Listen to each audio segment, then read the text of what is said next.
Métodos de estudio del sistema nervioso. Introducción.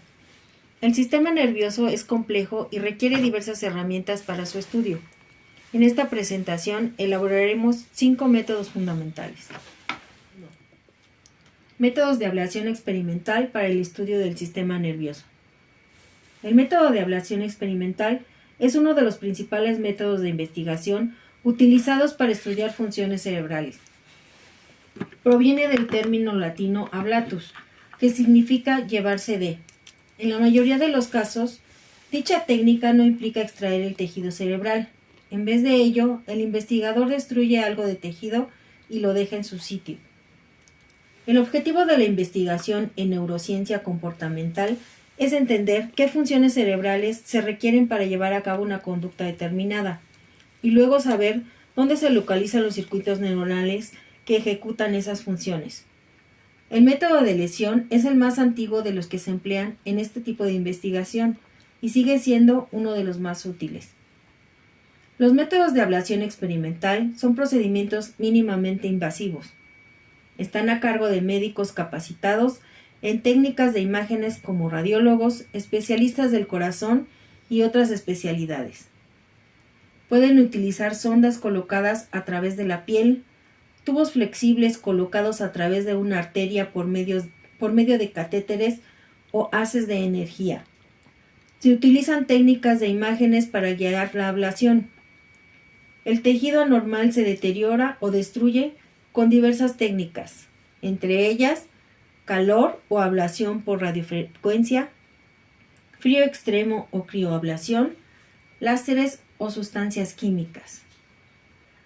Para ello se efectúa una lesión subcortical con la ayuda de un equipo estereotáxico. Se obtienen las coordenadas en un atlas estereotáxico y luego se sitúa la punta del electrodo o de la cánula en el objetivo. Se realiza una lesión haciendo pasar corriente de radiofrecuencia a través del electrodo o infundiendo un aminoácido excitador a través de la cánula, produciendo así una lesión excitotóxica. La ventaja de estas lesiones es que solo destruyen los somas celulares de las neuronas, pero los axones que atraviesan la región no resultan dañados. La inyección de moléculas de saporina tóxica unida a un anticuerpo dirigido contra una proteína presente en determinadas neuronas encefálicas consigue lesiones aún más específicas. Se ha de determinar la localización de la lesión tras haber observado la conducta del animal. El animal se sacrifica de forma humanitaria y se perfunde el encéfalo con una solución salina. Se extrae y se conserva en un fijador como el formol. Se utiliza un micrótomo para seccionar el tejido, el cual generalmente se ha congelado con el fin de endurecerlo suficientemente para poder cortarlo en finas secciones. Estas se montan en portaobjetos teñidas con un colorante de somas celulares y se examinan en el microscopio.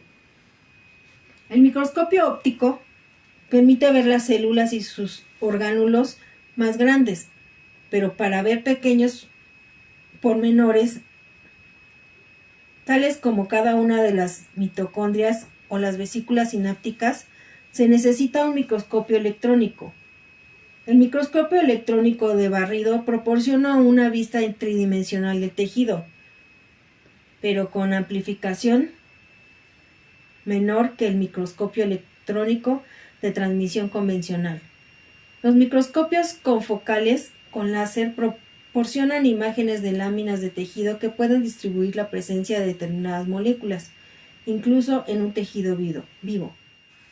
El siguiente paso en un programa de investigación a menudo requiere que el investigador descubra las conexiones aferentes y eferentes de la región que se está estudiando con el resto del encéfalo.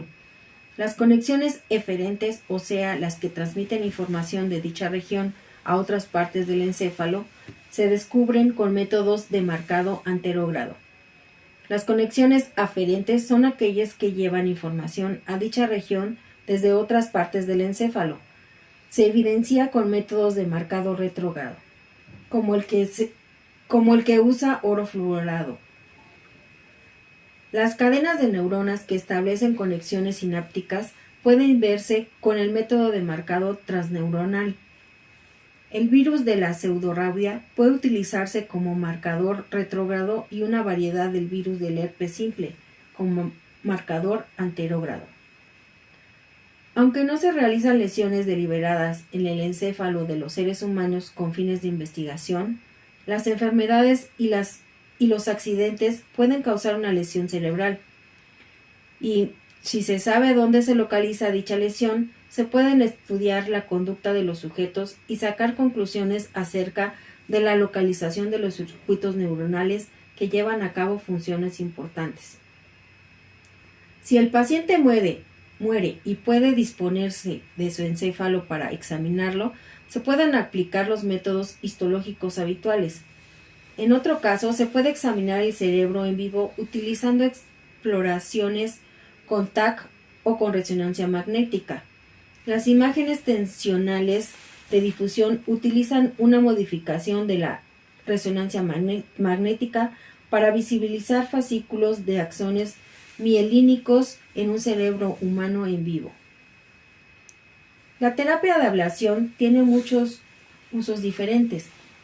Los beneficios de la terapia de ablación pueden incluir una hospitalización más corta y una recuperación más rápida en comparación con la cirugía abierta. Estos métodos implican la eliminación o destrucción de áreas específicas del cerebro para estudiar sus efectos en el comportamiento y la función general del sistema nervioso. La ablación cerebral es una técnica médica que involucra la destrucción dirigida de tejido cerebral anormal o dañado. Comúnmente se utiliza para tratar una variedad de condiciones neurológicas, como tumores cerebrales, epilepsia y trastornos del movimiento como el Parkinson.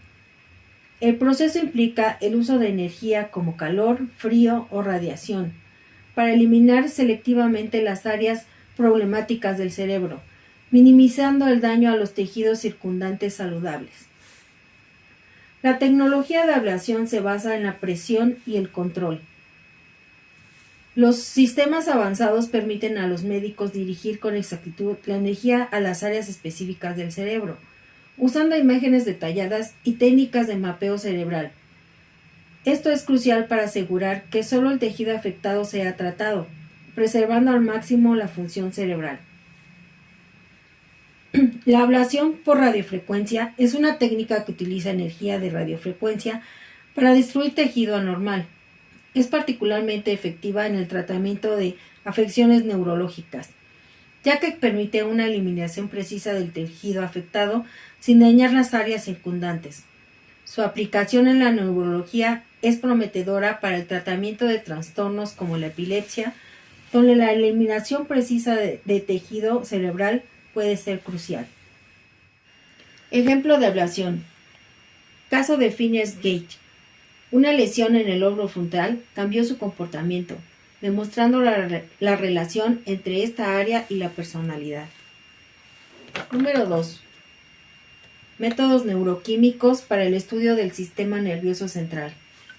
La neuroquímica es el estudio de la composición, las estructuras químicas y las reacciones químicas del sistema nervioso. Los neurocientíficos estudian el sistema nervioso en diferentes niveles, como las moléculas, las células nerviosas, las redes neuronales y la estructura del cerebro. Los métodos neuroquímicos pueden utilizarse para determinar la localización de una enorme variedad de sustancias químicas en el encéfalo. Con ello se pueden identificar las neuronas que segregan un neurotransmisor o un neuromodulador determinado y aquellas que tienen receptores que responden a la presencia de estas sustancias. Los péptidos y las proteínas pueden localizarse directamente mediante métodos inmunocitoquímicos. Se expone el tejido a un anticuerpo que está unido a una molécula que se hace fluorescente bajo una luz de una determinada longitud de onda. También pueden detectarse otras sustancias mediante localización inmunocitoquímica, de una enzima que se requiere para su síntesis. Los receptores de las sustancias neuroquímicas pueden localizarse de dos formas. El primer método utiliza la autorradiografía para poner de manifiesto la distribución de un ligando radioactivo, al cual se ha expuesto al tejido. El segundo se sirve de la inmunocitoquímica para detectar la presencia de los receptores mismos, que son proteínas. Las secreciones de neurotransmisores y neuromoduladores se pueden determinar implantando el extremo de una sonda de microdiálisis en una región determinada del cerebro. Se puede emplear una explotación con TEP para llevar a cabo las observaciones similares en el cerebro humano. Se inyecta al sujeto un marcador radioactivo, tal como una droga que se une con un receptor determinado o una sustancia química que se incorpora a un neurotransmisor determinado, y posteriormente una exploración de tomografía para emisión de positrones revela la localización del marcador en el cerebro. Algunos métodos para estudiar el sistema nervioso central son el microelectrodo. Es un electrodo muy fino utilizado generalmente para registrar la actividad de neuronas individuales. Otro sería el registro de unidades individuales, que es un registro de la actividad de una sola neurona. Uno más sería el registro con un marco de electrodos, electrodo utilizado para registrar la actividad eléctrica de una gran cantidad de neuronas en una región específica del encéfalo. Otra sería la electroencefalograma, registro del potencial eléctrico cerebral mediante electrodos situados sobre el cuero cabelludo. Una más sería la macroencefalografía, procedimiento que detecta grupos de neuronas activadas sincrónicamente gracias al campo magnético inducido por su actividad eléctrica. Utiliza un conjunto de elementos superconductores de interferencia cuántica. La autorradiografía es un procedimiento que localiza sustancias radioactivas en una sección del tejido. La radiación pone de manifiesto una emulsión fotográfica o un fragmento de película que recubre el tejido. La neuroimagen funcional es un método computarizado para detectar cambios químicos o metabólicos en regiones conectadas del cerebro. La tomografía por emisión de positrones, método de neuroimagen funcional que revela la localización de un marcador radioactivo en un encéfalo vivo. Por otra parte, la resonancia magnética funcional es un método de neuroimagen funcional.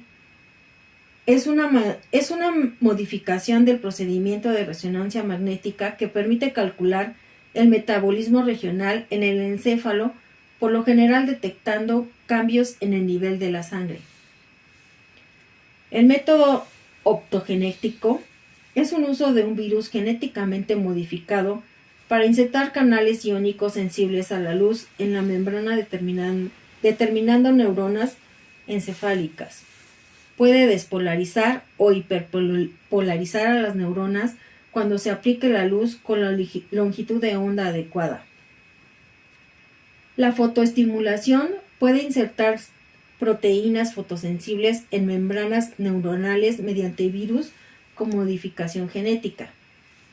La estimulación eléctrica transcraneal es una estimulación de la corteza cerebral mediante cambios magnéticos que se producen aplicando pulsos eléctricos mediante una bobina electromagnética situada cerca del cráneo e interfiere en la función de la región cerebral que se estimula.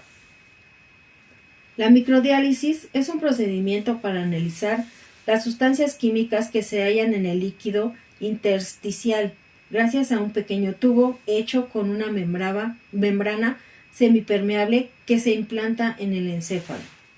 Ejemplo de neuroquímica. Esta es una tomografía por emisión de positrones. Permite observar neurotransmisores en enfermedades como el Alzheimer. Número 3. Métodos y técnicas en psicobiología a nivel molecular. Se enfocan en estudiar el papel de genes y proteínas en el sistema nervioso a nivel molecular. Algunas técnicas comunes serían, como por ejemplo la técnica de PCR, reacción en cadena de la polimerasa. Su objetivo es la amplificación de ADN para estudiar la expresión de genes específicos. Otra sería la técnica Western blotting, que es la modificación de proteínas en muestras de tejido. Otra más sería la técnica de hibridación in situ, que se centra en la localización de ARN mensajero en el tejido cerebral. Otra sería la edición genética, llamada también CRISPR, que especifica la modificación precisa de genes para analizar su impacto en la función cerebral. Algunas de sus aplicaciones son estudio de trastornos genéticos y desarrollo de tratamientos personalizados. Ejemplo de métodos moleculares. CRISPR ha sido utilizado para estudiar mutaciones en el gen APP relacionado con el Alzheimer. Número 4. Métodos y técnicas en psicobiología a nivel de circuitos. Los métodos y técnicas en psicobiología a nivel de circuitos evalúan cómo los circuitos neuronales interconectados regulan funciones y comportamientos específicos. Las técnicas más comunes son fMRI, optogenética, electrofisiología y mapeo cerebral. La fMRI es la resonancia magnética funcional, que mide cambios en el flujo sanguíneo cerebral para observar actividad neuronal. La optogenética es el control de la actividad neuronal mediante la luz en neuronas específicas. La electrofisiología mide la actividad eléctrica de las neuronas y el mapeo de conectividad cerebral es el análisis de conexiones estructurales y funcionales entre áreas del cerebro. Algunas aplicaciones son el estudio de trastornos mentales y terapias de estimulación cerebral profunda. Un ejemplo de métodos de circuitos son la fMRI, que ha identificado diferencias en la actividad cerebral de personas con depresión, mejorando sus tratamientos. Número 5. Métodos y técnicas en psicobiología a nivel conductual.